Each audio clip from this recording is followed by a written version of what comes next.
Siang itu, matahari menyengat, tapi halaman rumah besar Pak Haji Salim tetap tampak teduh. Bangunannya besar, berwarna krem pucat, dengan teras depan yang dilapisi keramik mengilap dan pagar besi hitam menjulang kokoh. Di depan pagar itu, sebuah mobil pickup tua berhenti. Dari dalamnya turun seorang pria paruh baya berpakaian sederhana, memegang tangan kecil seorang anak laki-laki kurus berusia sekitar 6 tahun. "Pak Haji, ini anak yang kami titipkan," kata pria itu sambil menunduk. "Hormat. Namanya Raka." Pak Haji Salim, pria berusia 50-an yang dikenal sebagai tokoh agama dan orang kaya di desa, menyambut dengan senyum sopan. Ia mengenakan baju koko putih bersih dan sarung lurik, lengkap dengan peci hitam yang tak pernah lepas dari kepalanya. "Alhamdulillah, insya Allah kami rawat dengan baik Pak Yusuf," jawabnya tenang.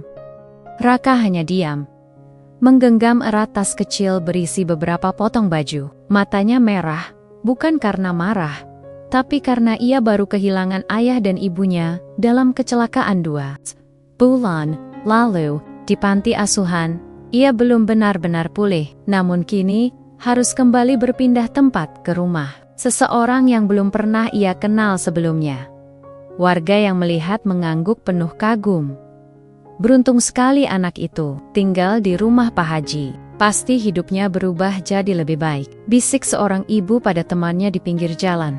Namun, semua itu hanya ilusi yang tak akan bertahan lama. Malam itu, setelah warga bubar dan suasana rumah tenang, Raka ditempatkan di kamar kecil dekat dapur. Kamarnya gelap. Hanya ada kasur tipis dan sebuah lemari tua yang baunya pengap. Bu Mariam, istri Pak Haji, membuka pintu kamar dengan langkah cepat dan nada bicara yang tidak ramah. "Itu kasurmu, jangan banyak tingkah. Besok subuh, ikut aku ke dapur. Jangan manja kayak anak panti. Di sini semua kerja." Raka hanya mengangguk, tak ada senyum di wajah perempuan itu. Matanya tajam, nadanya tinggi. Raka mencoba memahami. Mungkin memang begitulah orang dewasa saat lelah. Malam pertama, ia sulit tidur. Di luar, angin berdesir melewati celah-celah kayu. Di dalam, ia memeluk tas kecilnya seperti memeluk sisa-sisa kehangatan orang tuanya. Hari demi hari berlalu. Raka mulai mengenal rutinitas rumah itu. Tapi bukan rutinitas seperti yang ia bayangkan: belajar, bermain, atau disayangi layaknya anak sendiri. Tidak. Raka bangun pukul 4 pagi, membantu Bu Mariam di dapur. Setelah itu membersihkan halaman, menyapu masjid, dan mencuci piring sisa sarapan Pak Haji dan keluarga. Bila ia terlambat bangun atau salah meletakkan barang, cubitan dan bentakan sudah menunggunya. Suatu siang, saat Raka kelelahan dan tak sengaja memecahkan piring, Bu Mariam menjambak rambutnya dan mendorongnya ke tembok dapur. "Dasar anak tak tahu diri. Sudah ditampung, malah ngerepotin," bentaknya. Pak Haji hanya melihat dari ruang tengah sambil membalik koran. Ia tidak berkata apa-apa, tidak juga melarang. Raka hanya bisa menahan tangis. Ia duduk di sudut dapur sambil memeluk lutut, berusaha tidak mengeluarkan suara. Ia tahu, kalau menangis keras-keras, bisa jadi makian akan datang lagi. Kadang, tetangga yang datang ke rumah melihat Raka sedang menyiram tanaman atau mengelap jendela. Mereka tersenyum dan menepuk kepalanya. "Rajin sekali, Nak. Pasti sayang sama Pak Haji ya," kata salah satu ibu-ibu yang berkunjung. Raka hanya mengangguk kecil. Ia tidak tahu harus menjawab apa. Warga desa tidak pernah curiga. Di mata mereka, Raka adalah anak yang diangkat dengan tulus. Rumah Pak Haji adalah tempat terbaik. Tidak ada yang menyangka bahwa di balik tembok tinggi itu, Raka belajar menjadi dewasa lewat rasa lapar dan ketakutan. Satu-satunya orang yang terkadang menunjukkan sedikit kebaikan adalah Maksumi, pembantu tua yang sudah bekerja belasan tahun di rumah. Itu, meski tidak bisa melawan Bu Mariam Maksumi, diam-diam menyisihkan roti atau nasi sisa untuk Raka, atau membisikkan doa saat melihat wajahnya lesu. "Bertahanlah, Le. bisiknya suatu malam. Hidupmu belum selesai. Gusti Allah, boten sare. Raka tak tahu persis apa maksud kalimat itu. Tapi suara lembut Maksumi, walau sebentar, seperti mengobati luka di dalam dadanya. Malam-malam di rumah itu sering panjang dan dingin. Meski tidak dikunci, pintu kamarnya seolah tak pernah bisa dibuka ke dunia luar. Raka sering memandangi langit-langit kamar, mengingat wajah ibu dan ayahnya yang mulai samar diingatannya. Ia ingin memeluk mereka, ingin bertanya, kenapa aku ditinggal di sini? Tapi yang ia punya hanya bantal usang dan selimut tipis. Di luar kamar, Pak Haji kerap berceramah di masjid. Ia dikenal karena pedotopidotonia yang menyentuh hati dan ajaran agama yang mendalam. Di rumah, ia lebih banyak diam, tidak memukul, tapi juga tidak membela. Ia seperti bayangan yang melintas. Terlihat suci di depan umum, tapi menghilang saat Raka butuh suara pembelaan. Tahun pertama Raka di rumah itu berlalu lambat. Ia tidak bersekolah, tidak pernah diajak ke acara keluarga, tapi ia belajar membaca dari buku-buku tua di rak belakang, belajar diam saat marah, belajar menahan lapar, dan belajar menyembunyikan tangis. Anak 6 tahun itu tumbuh bukan dengan kasih sayang, tapi dengan ketabahan, dan dalam diam. Benih pertama dalam hatinya mulai tumbuh. Bukan kebencian, tapi tanya. Jika Tuhan benar ada, kenapa aku dititipkan ke sini? Tapi ia belum punya jawabannya. Belum. Yang ia tahu, ia harus bertahan sampai waktunya tiba. Langit pagi di desa Kertajaya belum sepenuhnya terang ketika suara pintu dapur dibanting terdengar membangunkan Raka. Anak itu tergepo-gepo bangun dari kasur tipisnya, masih mengenakan sarung yang melorot ke lutut. Udara dingin menggigit kulit, namun ia tak berani lambat. "Cepat bangun, sapunya belum jalan ke masjid!" bentak Bu Mariam dari dapur, tangannya sibuk membersihkan ikan.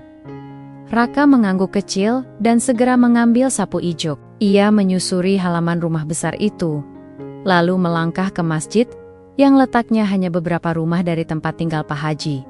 Usianya baru 7 tahun, tapi tubuhnya sudah mulai terbiasa dengan pekerjaan-pekerjaan berat. Di masjid, ia menyapu lantai satu persatu, mengelap kaca jendela, dan memastikan tidak ada debu yang tersisa. Jika ada yang luput, maka tangannya akan kembali dicubit atau telinganya dijewer. Begitulah aturan tidak tertulis di rumah itu. Kesalahan sekecil apapun dibayar dengan rasa sakit. Selain menyapu masjid, pekerjaan Raka bertambah seiring usianya. Di umur 8 tahun, ia mulai mencuci baju seluruh penghuni rumah, termasuk pakaian dalam Pak Haji dan Bu Mariam. Tangannya kerap lecet karena deterjen murah dan dinginnya air sumur. Belum lagi harus menimba air berkali-kali dengan timba berat yang melebihi bobot tubuhnya. Setiap kali menjemur pakaian di halaman, ia harus memisahkan mana yang harus dijemur langsung, mana yang tidak boleh tersorot matahari, sesuai permintaan Bu Mariam. Jika salah jemur, hukuman menunggu. Kadang, tidak diberi makan siang. Kadang disuruh berdiri di pojok dapur sampai malam menjelang. Warga desa tidak pernah tahu ini semua.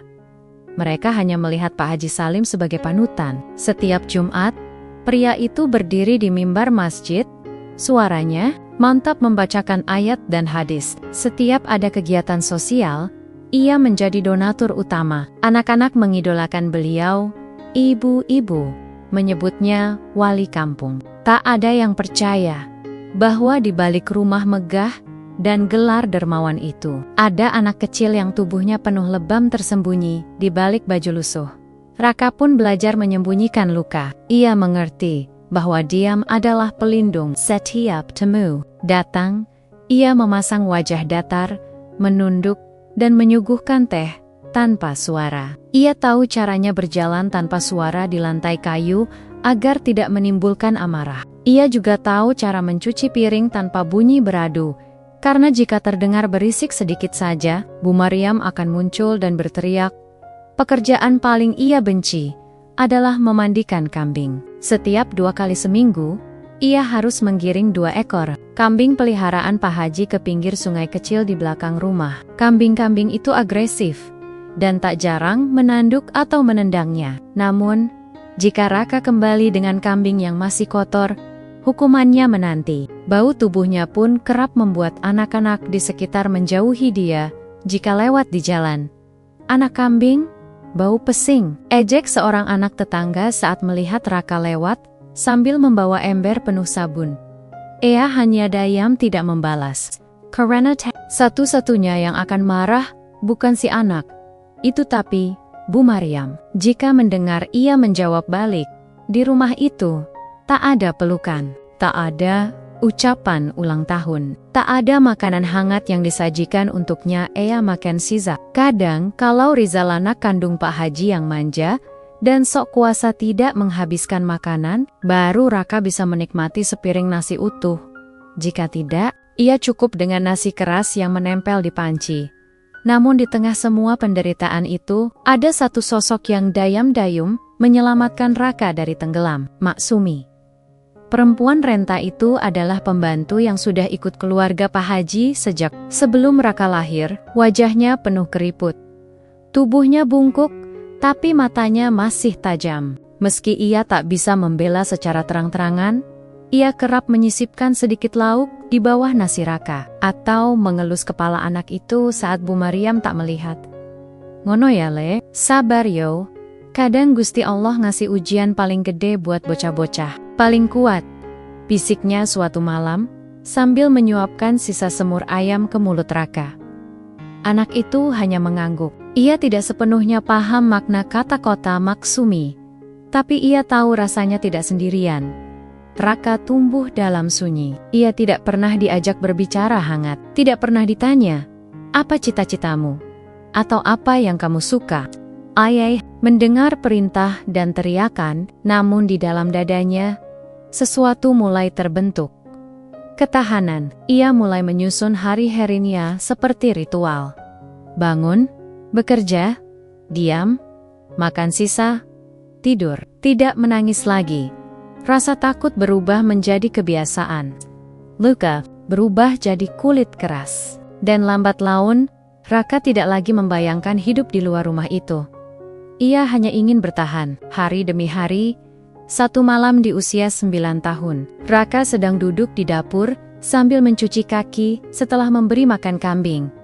Tangannya kotor, bajunya basah. Bu Maryam masuk dan menatapnya penuh amarah. "Kamu tadi ngintip aku di ruang tamu, ya?" Raka bingung. Ia menggeleng. "Enggak, Bu. Saya tadi di kandang." Namun, Bu Maryam tidak percaya. Ia langsung menjambak rambut Raka dan mendorongnya ke lantai. Kepalanya terbentur ujung lemari.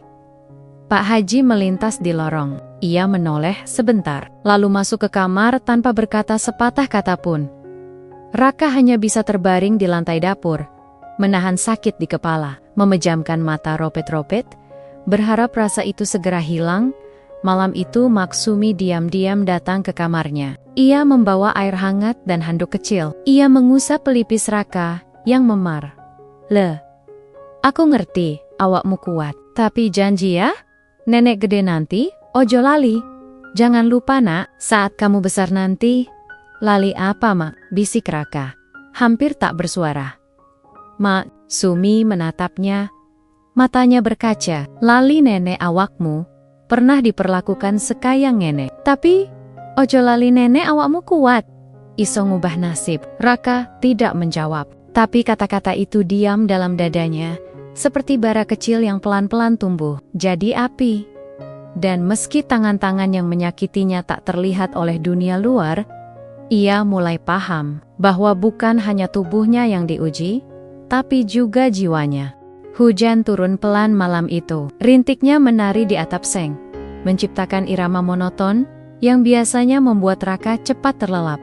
Tapi tidak malam ini. Tubuhnya terasa lelah seperti biasa, namun pikirannya justru gelisah. Seharian tadi, ia membersihkan kandang ayam, mencuci piring, dan mengelap lantai rumah. Tapi bukan itu yang membuatnya sulit tidur. Hari ini, Bu Maryam kembali menuduhnya mencuri sisa uang belanja.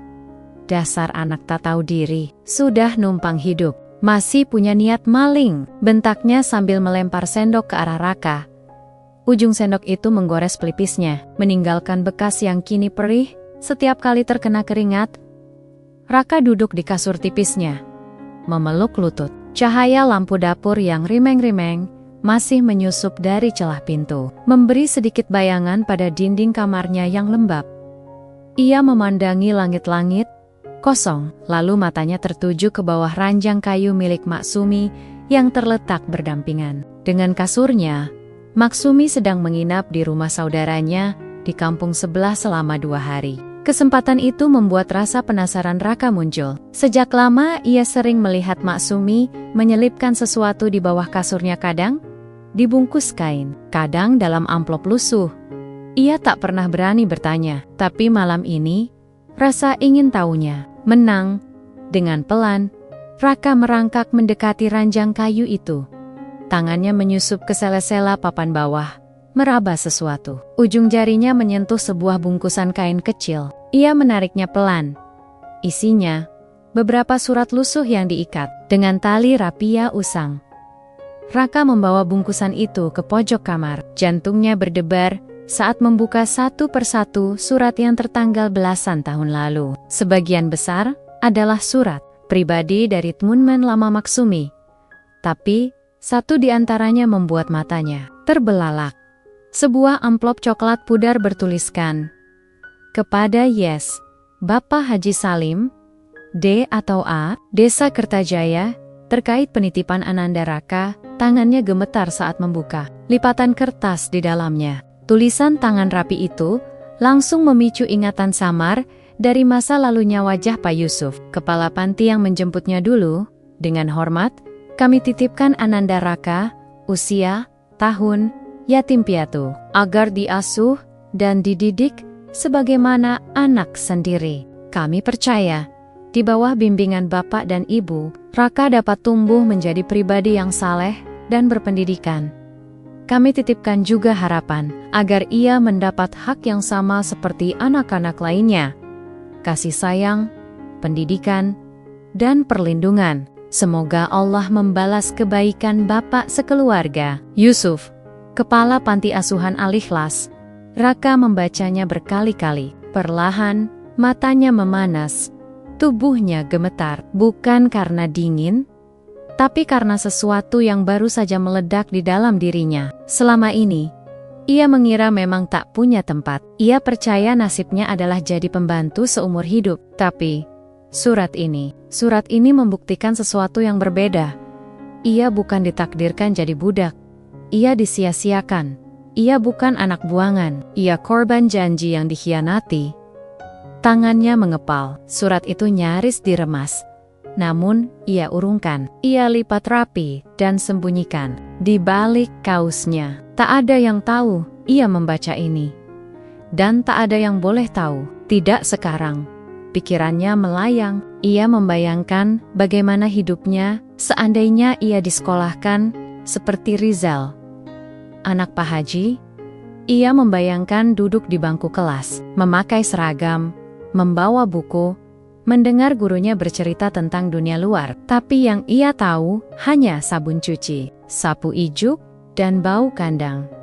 Satu pertanyaan mengendap di kepalanya malam itu, kenapa mereka tega? Pak Haji yang di mata warga begitu suci, yang sering berceramah tentang amanah, tentang tanggung jawab, tentang kasih terhadap yatim, mengapa beliau justru melanggar semua itu? Rasa sakit yang lama disimpan di dada Raka kini berubah bentuk. Tidak lagi hanya luka, tapi amarah. Belum meledak, tapi cukup menyala untuk menimbulkan panas di dadanya keesokan harinya. Raka kembali beraktivitas seperti biasa. Ia menyapu halaman, menyikat kamar mandi, dan membantu Bu Maryam di dapur. Tak ada yang berubah dari luar. Ia tetap diam, tetap tunduk, tetap menahan ketika Rizal menyuruhnya mengambil air dengan nada seenaknya. Namun, di dalam pikirannya, banyak hal telah berubah. Setiap kali Bu Maryam memarahinya, Raka tidak lagi merasa kecil. Setiap kali Pak Haji melintas dan berpura-pura tak melihatnya, Ia tidak lagi merasa tak terlihat. Ia tahu sekarang ia punya alasan untuk tidak tunduk selamanya. Ia menyimpan surat itu di balik lipatan baju dalamnya setiap malam. Seperti jimat, ia membacanya dayam-dayam saat semua tertidur. Ia menghafalnya di luar kepala. Ia tahu, suatu hari nanti, surat itu akan membuktikan bahwa dirinya bukan sekadar anak pembantu. Ia punya hak, ia punya nilai. Namun untuk saat ini, ia belum tahu harus berbuat apa. Ia belum tahu bagaimana caranya keluar dari rumah ini. Dunia luar begitu asing. Ia tak punya uang, tak punya teman, bahkan tak tahu jalan keluar dari desa jika harus pergi sendirian. Tapi ia tahu satu hal, ia tidak akan tinggal di tempat ini selamanya. Dalam sepi malam, Raka menatap langit-langit kayu kamarnya yang retak. Hujan sudah reda, tapi bekasnya masih menetes di sudut-sudut genteng. Angin dingin bertiup dari jendela kecil. Di pilukannya, surat itu kembali ia genggam erat, dan untuk pertama kalinya dalam hidupnya, ia berdoa bukan untuk dimengerti, ia berdoa untuk diberi jalan. Bukan jalan keluar yang cepat, tapi jalan untuk bangkit, jalan untuk membuktikan bahwa seorang anak yatim bernama Raka yang mereka hina, yang mereka paksa bekerja, yang mereka abaikan bisa berdiri di depan mereka suatu hari nanti, bukan sebagai budak, tapi sebagai seseorang. Langit malam tampak muram, seolah menahan beban yang berat. Awan hitam menggantung pekat, dan sesaat kemudian, hujan pun turun deras, menghantam jenteng-jenteng rumah di desa, dengan suara gaduh yang nyaris menenggelamkan suara lain. Petir menyambar beberapa kali, menyibak kegelapan sejenak, sebelum kembali dikuasai oleh gulita. Di dalam rumah besar Pak Haji Salim, suasana tak kalah tegang dari langit di luar. Raka berdiri di tengah ruang tengah. Tubuhnya gemetar basah kuyup karena baru saja diseret dari halaman oleh Bu Mariam dan Rizal. Bajunya kotor karena sempat terseret di tanah. Di pipinya ada goresan, dan di bibirnya darah mengering. "Berani-beraninya kamu sentuh uang infak masjid," teriak Bu Mariam. Wajahnya merah padam, tangan masih menggenggam sapu lidi. Aku nggak ambil, Bu." Suara Raka nyaris tak terdengar, tenggelam oleh suara hujan dan amarah. "Jangan bohong. Siapa lagi yang sering bersih-bersih masjid? Siapa yang punya kesempatan ngambil uang di laci?" Rizal menyela, berdiri di samping ibunya dengan wajah penuh kebencian. Padahal, di balik semua tuduhan itu, Rizal lah yang sebenarnya mengambil selembar uang infak. Uang itu ia pakai untuk membeli rokok dayam-dayam di warung belakang pasar. Tahu, ibunya takkan menyangka dia sebagai pelakunya. Karena sejak kecil, Rizal selalu dilindungi. Dan ia tahu, menuduh Raka adalah cara paling mudah untuk menutup jejaknya. Pak Haji muncul dari dalam kamar. Wajahnya muram. Ia menatap Raka tanpa kata, lalu duduk di kursi rotan di tengah ruang. "Salim," kata Bu Mariam, setengah memohon. "Anak ini sudah melampaui batas. Kalau didiamkan, bisa jadi dia merusak nama baik kita." Pak Haji menatap Raka dengan pandangan kosong. "Kamu akui saja, Raka, Allah Maha Pengampun. Tapi hanya bagi yang jujur." Raka menatap lelaki tua itu. Mata mereka bertemu. Dalam hati, Raka ingin berteriak, "Kenapa kamu tak pernah melihatku sebagai manusia?" Tapi yang keluar hanyalah suara lirih. "Saya tidak ambil uang itu, Pak Haji. Demi Allah." Namun, kata-katanya hanya melayang di udara, tak membekas sedikit pun. Bu Maria mengangkat sapu lidinya dan memukulkannya ke punggung Raka. 1, 2, 3 kali. Raka terhuyung, tapi tak menangis. Hujan masih turun, deras, dan di luar, malam, seolah ikut menangis. Malam itu, setelah semuanya tenang dan keluarga Pak Haji kembali ke kamar masing-masing, Raka terbaring di lantai dapur, sendirian. Tubuhnya panas dan menggigil. Di punggungnya, bekas pukulan masih terasa nyeri. Air matanya sudah kering, habis sejak bertahun-tahun lalu. Tiba-tiba, Pintu dapur berderit perlahan. Sosok kecil dengan langkah hati-hati masuk, membawa selimut tua dan segelas air. "Maksumi le," bisiknya. Wajahnya cemas. "Kamu nggak apa-apa?" Raka mengangguk pelan. Meski jelas tubuhnya gemetar. Maksumi duduk di sampingnya, lalu membuka bungkusan kain lusuh. Di dalamnya ada roti kering dan sedikit lauk sisa. Ia menyodorkannya ke Raka, lalu mengelus kepala anak itu pelen-pelen. "Rizal Singh ngambil duit teh," katanya lirih. "Tadi sore aku dengar dia ngaku di belakang rumah. Tapi ibumu tak percaya." Raka hanya menunduk, mulutnya enggan bergerak. Maksumi menatapnya dalam-dalam, lalu menggenggam tangan Raka. "Leh, wes wayahe, kowe kudu metu saka omah iki. Aku ora tahan delok awakmu disiksa terus. Nak, sudah waktunya. Kamu harus pergi dari rumah ini." "Sakutak, sanggup lagi melihat kamu disiksa terus." Raka terkejut. Belum pernah Maksumi bicara seperti itu. "Tapi aku mau kemana, Mak?" Suaranya nyaris patah. Maksumi membuka gulungan kain lain. Isinya beberapa lembar uang ribuan yang lusuh dan sepasang sandal jepit. "Iki bekalku, tak kumpulno sitik-sitik. Aku ora aiso banyak bantu. Tapi saiki cukup gawe tekan stasiun. Asterisk, ini bekalku, aku kumpulkan sedikit-sedikit. Aku nggak bisa bantu banyak. Tapi ini cukup buat sampai ke stasiun." "Stasiun?" Raka bingung. "Kowe numpak kereta murah nang kuto ketemu wong-wong sing aiso nulungi. Tapi ojo ndelok kemburi le, ojo bali nenekmu ngarep ngogowo lara. Kamu naik kereta murah ke kota. Temui orang-orang yang bisa menolong. Tapi jangan lihat ke belakang, Nak. Jangan kembali jika hanya membawa luka roka memitong." Hatinya berkecamuk. Pergi berarti meninggalkan semua yang ia kenal. Meski penuh luka, tapi tetap di sini. Berarti mati perlahan setiap hari. Ia menatap wajah tua Maksumi, melihat ketulusan yang tak pernah ia dapat dari orang lain di rumah ini. Dengan gemetar, ia mengangguk. "Mak," bisiknya. "Aku janji, aku bakal balik. Tapi bukan buat bales. Aku pengen balik buat buktiin, yen aku ora sekotor sing dikira, Mak. Aku janji, aku akan kembali, tapi bukan untuk balas dendam. Aku ingin kembali untuk membuktikan bahwa aku tidak seburuk yang mereka sangka."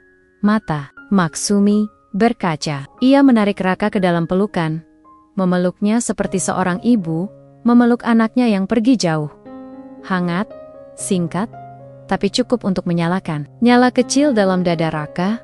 Malam itu, dengan langkah pelan, mereka menyelinap ke belakang rumah.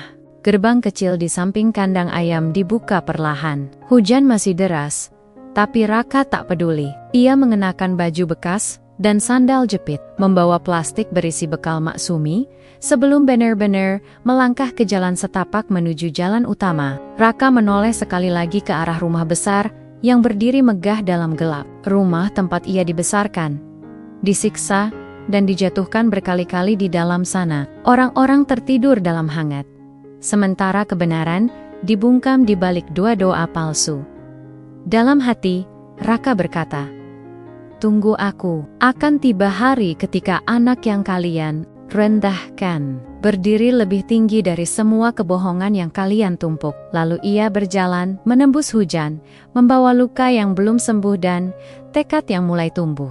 Kilau lampu sorot menari di atas panggung studio yang megah. Interior ruangan didominasi warna putih dan emas, memberikan kesan modern dan anggun. Di sofa empuk berwarna krem, seorang pria duduk tenang dengan senyum hangat di wajahnya. Wahani, bersih, rahangnya tegas, dan sorot matanya teduh tapi menyimpan cerita yang panjang. Ia mengenakan jas navy rapi dengan pin kecil berbentuk daun zaitun di dada kiri. Di belakangnya terpampang layar LED besar bertuliskan, "Sosok inspiratif minggu ini, Rayhan Azari. Terima kasih sudah hadir di sini, Tuan Rayhan," sapa sang pembawa acara.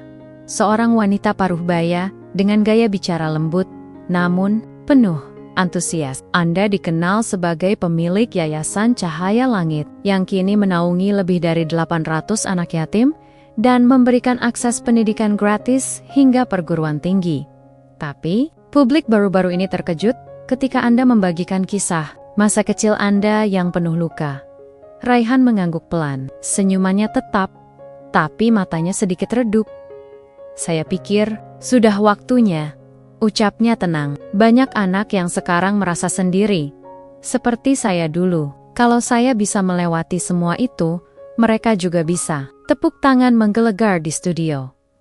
Raihan tak menyebut nama desa, tak menyebut toko-toko yang dulu menyakitinya. Ia hanya berkata bahwa ia adalah anak yatim piatu, tumbuh dalam kekerasan dan fitnah di sebuah desa kecil, lalu kabur ke kota, tidur di terminal, bekerja serabutan, hingga akhirnya bertemu orang-orang baik yang membantunya bangkit.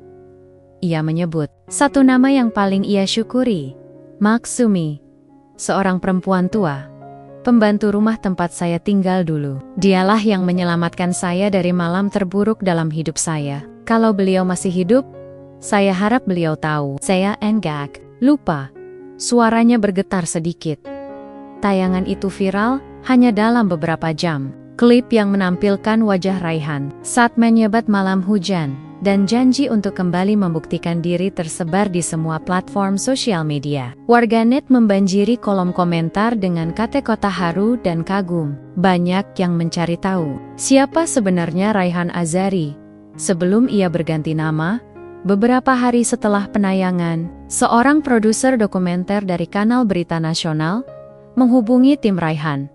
Kami ingin membuat film dokumenter kisah hidup Pak Raihan, kata sang produser, dan kami rasa akan sangat kuat emosinya jika ada kilas balik langsung dari lokasi tempat beliau dulu tinggal. Tim internal Raihan ragu. Mereka tahu betapa traumatisnya masa lalu bos mereka, tapi permintaan itu disampaikan dengan begitu sopan dan penuh empati, sehingga Raihan diminta mempertimbangkan di kantor pusat Yayasan Cahaya Langit, sebuah bangunan modern 3 lantai yang dipenuhi tanaman hijau dan mural.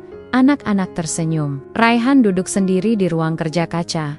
Ia menatap layar laptop yang menampilkan proposal dokumenter. Tangannya menyentuh pelan nama file, kembali ke akar.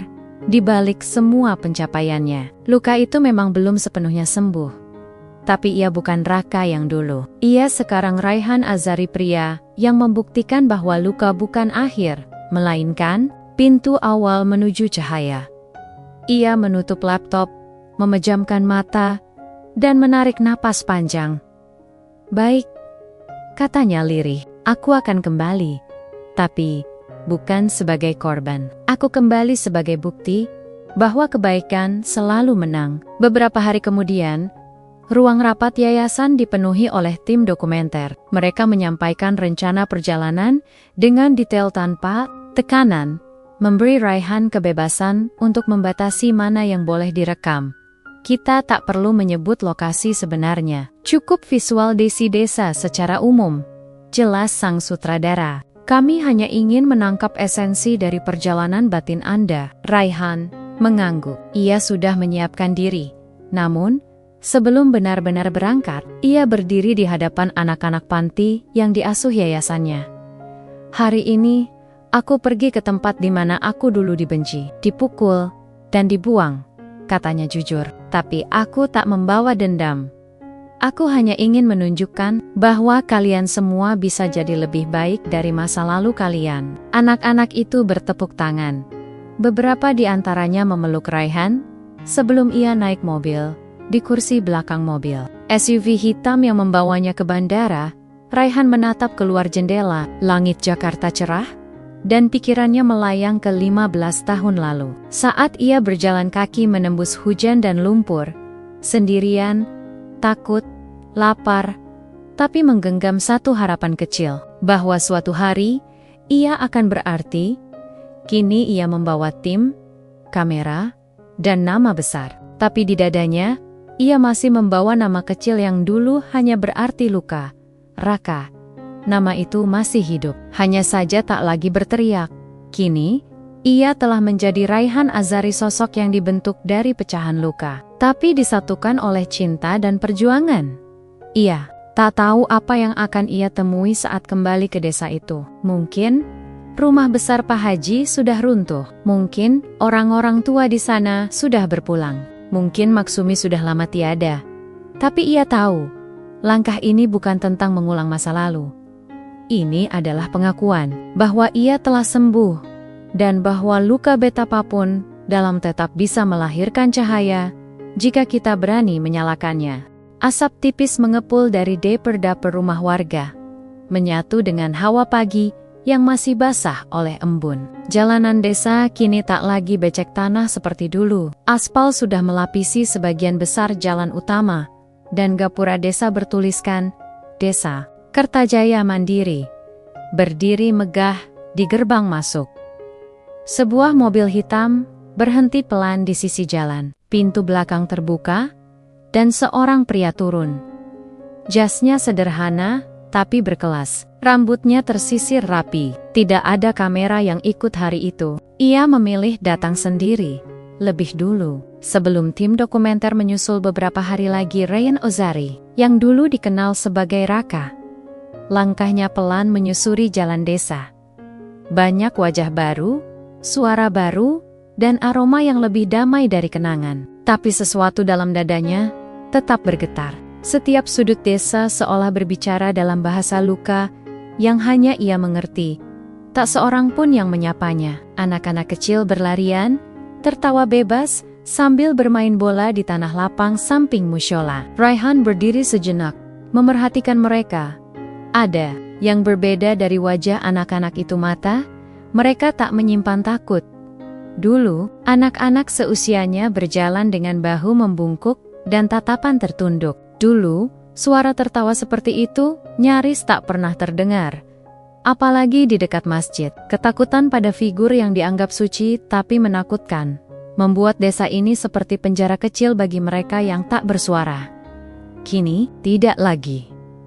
Raihan melangkah ke warung kecil di ujung jalan. Seorang ibu paruh baya sedang menyapu di depan pintu.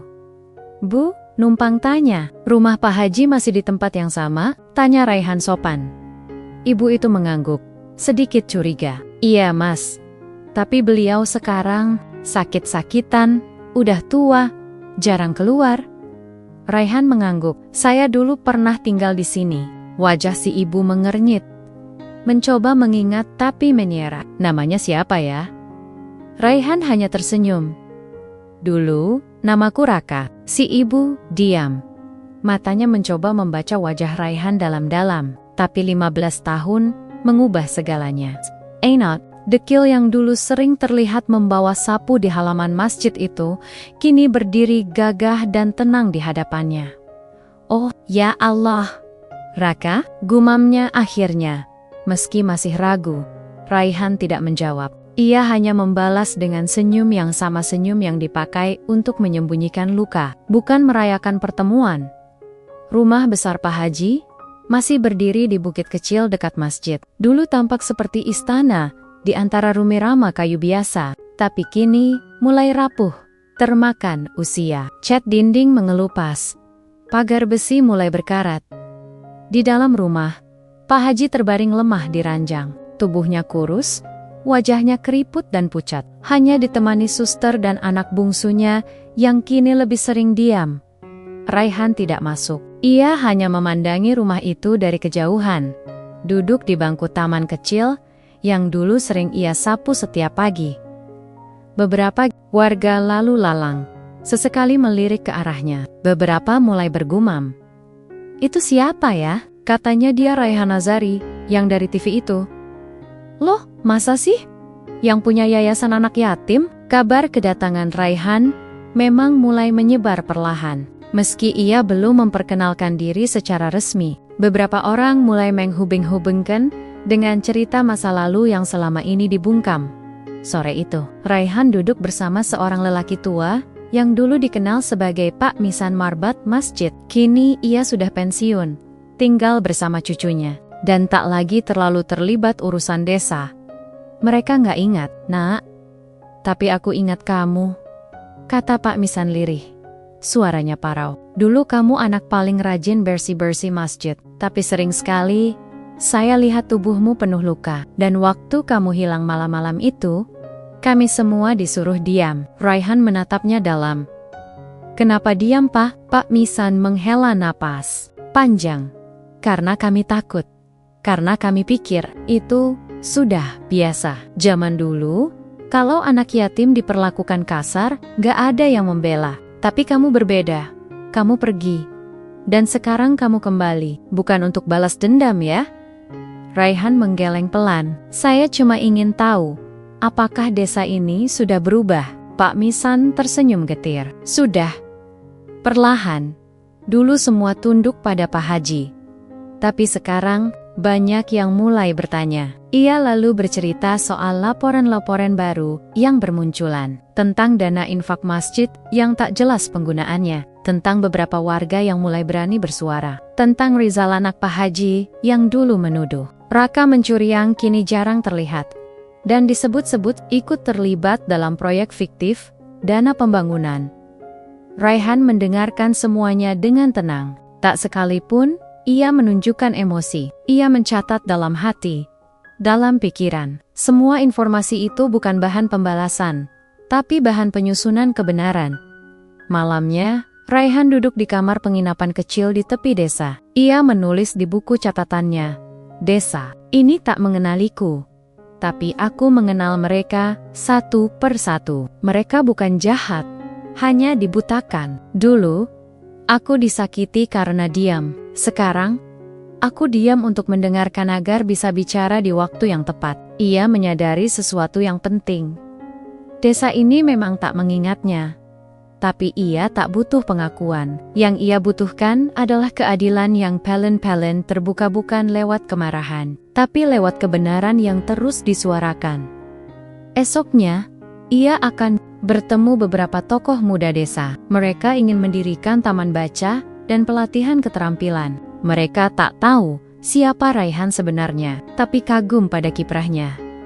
Raihan tersenyum ketika seorang pemuda berkata, "Kami ingin desa ini jadi tempat yang aman untuk semua anak, Mas, termasuk anak yatim." Untuk pertama kalinya, dalam hati Raihan, rasa damai itu muncul. Desa ini memang tak mengingat Raka, tapi ia tak perlu dikenang untuk membawa perubahan. Ia hanya perlu hadir dan diam-diam menanam cahaya.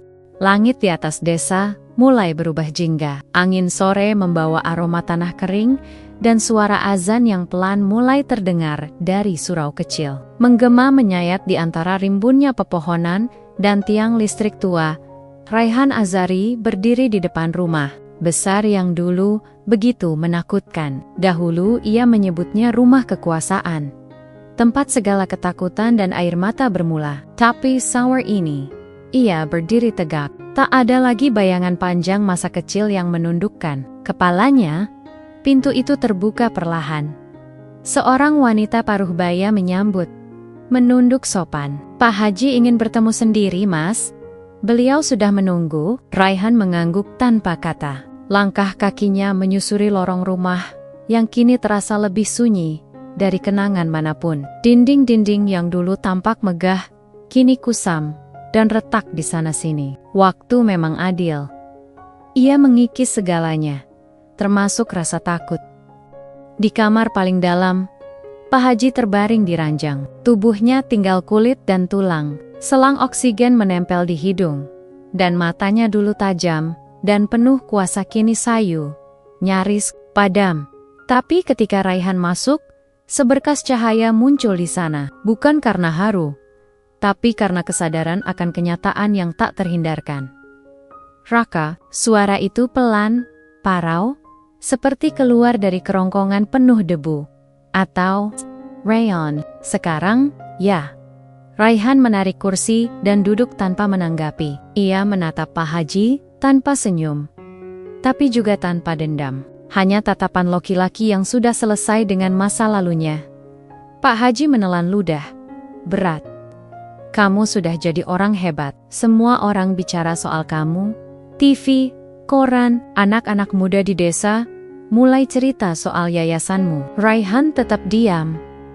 "Aku tahu, waktuku tidak lama, dan aku ingin minta maaf. Suara itu lirih, hampir tidak terdengar jika bukan karena keheningan yang menelan seluruh ruangan. Bukan untuk cuci tangan. Aku tahu semua dosa tidak bisa dibayar dengan kata-kata, tapi aku harus mengatakannya, karena ini satu-satunya hal yang belum pernah kulakukan dengan jujur. Pak Haji menatap langit-langit. Matanya basah. Aku anggap diriku pemimpin, tapi nyatanya aku zalim. Kamu, anak kecil yang tak bersalah, malah kubuat trauma. Dan Maksumi. Ia menunduk, dadanya berguncang pelan. Raihan menarik napas, akhirnya bicara. Saya tidak datang untuk membuat Bapak minta maaf. Pak Haji mengerjap. Pandangannya kembali ke wajah laki-laki di depannya yang dulu hanya bocah kecil yang membersihkan sepatunya. Raihan melanjutkan, pelan tapi tegas. Saya tidak datang untuk balas dendam. Saya datang untuk membuktikan bahwa anak yang dipukul itu bisa jadi seseorang.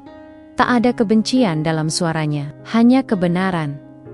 Pak Haji memejamkan mata. Air mata akhirnya menetes di pipi keriputnya. Suara azan maghrib mulai berkumandang. Starik, tangis itu bukan karena takut mati, tapi karena tahu hidup yang panjang bisa terasa lebih seperti hukuman dibanding kematian itu sendiri.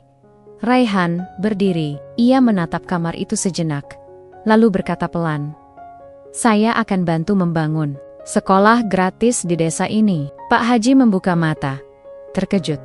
Kamu? Namanya Rumah Harapan Maksumi, lanjut Raihan, dengan suara yang lebih lembut dari sebelumnya. Untuk mengenang satu-satunya orang yang mengajarkan saya arti kasih sayang meski dalam sepi.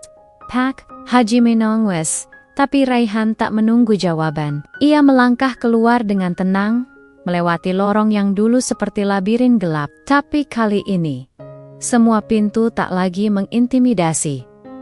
Wanita yang tadi membukakan pintu menatapnya dengan hormat, tapi Raihan hanya tersenyum kecil dan mengangguk. Di luar, langit telah berubah menjadi ungu tua. Angin membawa hawa damai yang dulu mustahil ia rasakan di tanah ini. Ia berjalan melewati gerbang dan tak menoleh sedikit pun. Pintu rumah Pak Haji tetap terbuka di belakangnya, tapi Raihan tahu dirinya telah benar-benar keluar dari belenggu, keluar dari trauma, keluar dari masa lalu. Pintu itu memang tidak ia tutup karena kini ia tak perlu menutup apapun lagi. Langkah Raihan membawa harapan, bukan lagi beban. Di tangannya, ia membawa rencana besar untuk desa ini. Rencana yang tidak dilandasi dendam, tapi cinta. Cinta kepada anak-anak yang dulu, seperti dirinya tak punya suara, tak punya pelindung, tapi punya masa depan jika diberi ruang untuk tumbuh. Di gerbang desa, beberapa warga berkumpul. Mereka mulai mengenal siapa dia sebenarnya, tapi tak satu pun yang berani bertanya. Karena tatapan Raihan bukan lagi milik anak yang dikasari. Itu adalah tatapan seseorang yang telah menyembuhkan dirinya sendiri. Seorang anak kecil tiba-tiba berlari ke arahnya, membawa balon yang hampir terbang. Om, balonku. Raihan menangkapnya, lalu mengembalikannya sambil tersenyum. Jaga baik-baik. Balon bisa terbang kalau kamu lepas, katanya lembut. Anak itu mengangguk polos. Raihan memandangi langit sebentar. Hatinya damai. Untuk pertama kalinya dalam hidup, ia merasa benar-benar bebas. Bukan karena pengakuan, bukan karena maaf, tapi karena ia memilih untuk tidak membiarkan masa lalu menuliskan akhir ceritanya. Ia sendiri yang menulis akhir itu dengan ketenangan, ketegasan, dan pintu yang dibiarkan terbuka, karena ia tak perlu lagi kembali.